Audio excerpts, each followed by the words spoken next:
thing. So to summarize what I said this afternoon, as you begin to observe yourself, self-observation, watching everything inside of you and outside. Oh, I'm going to have a lot to say about that too.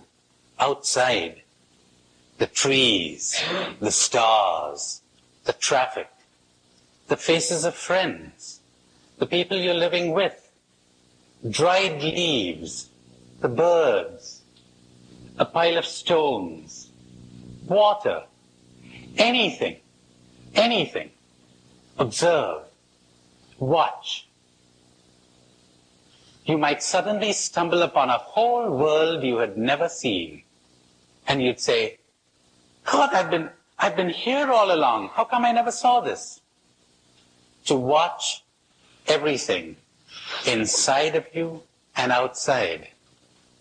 And when there's something happening to you, to see it as if it were happening to someone else. With no comment, no judgment, no attitude, no interference, no attempt to change, only to understand. Only to understand. Now, as you do this, you will begin to realize that increasingly you are disidentifying from me. St. Teresa of Avila says that towards the end of her life, God gave her this extraordinary grace. She doesn't use this modern expression, of course, but that's what it really boils down to, of disidentifying from herself.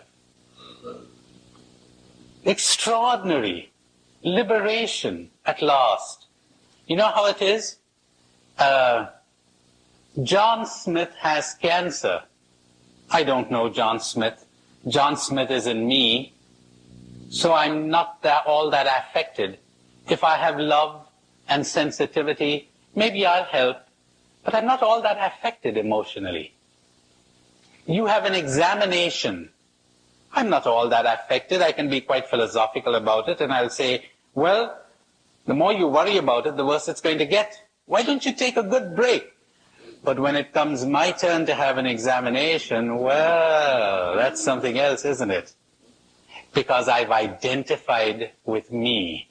I identify with my family, my country, my possessions, my body, me. How would it be if I had a grace, if God gave me the grace, that I wouldn't call these things my? That isn't I at all. I'd be detached. I'd be disidentified. That's what it means to lose the self. To deny the self. To die to self. To the ego. To me. To be objective about it. To be disidentified and detached from it. Now, as you begin to practice this, you could try it tonight. You know, it's not a matter of nerves now or muscles, of tightening your muscles, but as you move around, if you can be aware of what you're doing, if you can be aware of what you're saying, if you can be aware of how you are reacting, what a difference. Won't be long before you notice the effect.